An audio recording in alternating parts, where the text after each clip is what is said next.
강철선 목사의 내 영혼이 은총 입어. 네, 여러분 안녕하세요. 네, 사순절 기간이죠. 여러분 예수님의 고난을 묵상하면서 또 경건하게 지낼 수 있기를 바랍니다. 여러분 이 요한복음 11장 57절을 보게 되면 예수님 당시 예루살렘이 아주 긴박하게 돌아가고 있는 걸 보게 됩니다. 왜냐하면 산헤드린 공의회에서 예수님에 대한 체포 명령이 떨어졌기 때문이죠. 그때 예수님은 유대인 가운데 드러나게 다니지 않으시고 빈들 가까운 곳인 에브라임이라는 곳에 피하셨습니다. 그것은 체포가 두려워서가 아니라 하나님의 때가 아직 되지 않았기 때문이죠. 그러나 때가 되매 예수님은 곧 베다니로 돌아오셨습니다. 그것은 자신이 십자가에 달려 죽어야 할 때가 되었음을 아셨기 때문이죠. 그런데 예수님은 외롭지 않았습니다. 그것은 끝까지 예수님을 지킨, 떠나지 않은 사람들이 있었기 때문입니다. 오늘 그들을 생각하면서 함께 은혜를 나누겠습니다. 첫째 사람은 시몬입니다. 때는 6월절 엿새 전이고 이미 예수님에 대한 체포 명령이 떨어진 그런 때입니다. 며칠 지나면 예수님은 사형 언도를 받고 십자가에 못 박혀 죽으시게 되는데 바로 그날 이 베다니의 한 집에서 잔치가 벌어졌습니다. 바로 그 집은 문둥이 시몬의 집이었죠. 여러분, 문둥이 시몬이 누군가? 그는 과거 문둥이였다가 예수님을 통해 고침받은 사람으로 보입니다. 바로 그 시몬의 집에서 잔치가 벌어진 것입니다. 여러분, 당시 예루살렘은 말씀드린 대로 살벌한 분위기였죠. 이미 체포 명령이 떨어진 그런 상황에서 이런 상황에서 예수님을 만난다는 것은 위험천만한 일이죠. 그런데 그런 상황에서 시몬은 위험을 감수하고 예수님을 초대하고 또 잔치를 베푼 것이죠. 둘째 사람은 마르다입니다.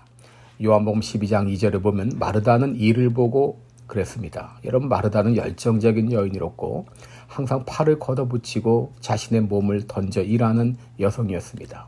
그는 일이 있으면 그냥 있지 않고 자신의 몸을 던져서 일했던 그런 여인인데 그날도 예수님과 제자들까지 포함하면 한 20명 정도가 모였을 것인데 그때도 예수님의 죽음을 앞에 두고 열심히 음식을 준비하며 또 섬기며 변함없이 충성했던 것을 보게 됩니다. 셋째 사람은 마리아입니다. 예수님이 시몬의 집에서 식사를 할 때 한 여자가 예수님께 나왔는데 그 여인은 바로 자신의 향유 옥합을 깨트려 예수님의 발에 부었고 자신의 머리털로 씻었다고 했습니다. 그 여인은 바로 마리아였습니다. 그는 비싼 향유, 곧 순전한 나드 한 근을 가져다가 예수님의 발에 붓고 자기의 머리털로 그의 발을 씻었다 했는데 여러분, 이 나드 향은 히말라야 산으로 300데나리온의 아주 값비싼 향유였습니다. 그런데 마리아는 그 귀한 향유 옥합을 깨뜨려서 예수님의 몸에 부었던 것이죠.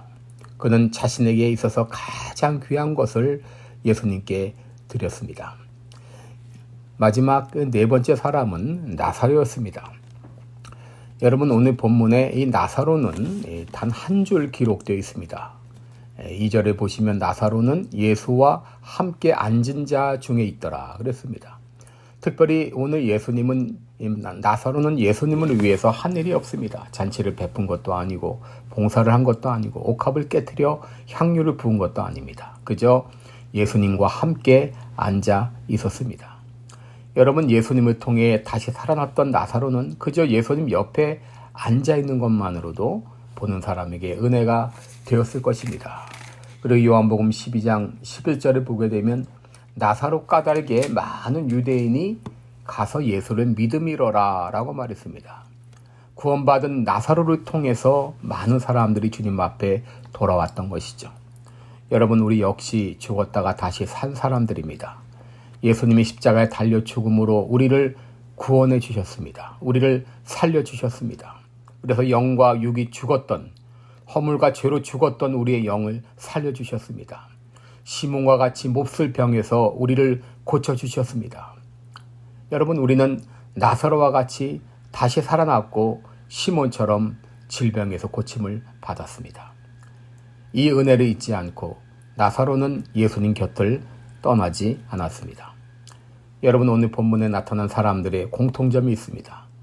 예수님을 위해서 잔치를 베풀었던 시몬, 또 식사를 정성껏 준비했던 마르다, 옥합을 깨뜨려 향유를 부었던 마리아, 그리고 그저 예수님과 같이 앉아있기만 했던 나사로. 여러분, 이들 모두는 끝까지 주님 곁에 있었다고 하는 것이죠. 지금 예수님은 체포 직전입니다. 곧 잡혀서 사형 선고를 받게 됩니다. 이럴 때 예수님과 함께 있다는 것만으로도 위험천만한 일입니다. 그럼에도 그들은 변함없이 끝까지 예수님 곁을 지켰습니다. 바라기는 우리 모두 어떤 상황에서도 어떤 일이 있어도 우리를 구원하신 그 은혜를 생각하며 그 사랑을 생각하며 예수님 곁을 끝까지 지킬 수 있기를 축원합니다. 고맙습니다. 지금까지 시카고 빌라델비아 교회를 섬기시는 방철선 목사의 내용온이 은총이버였습니다.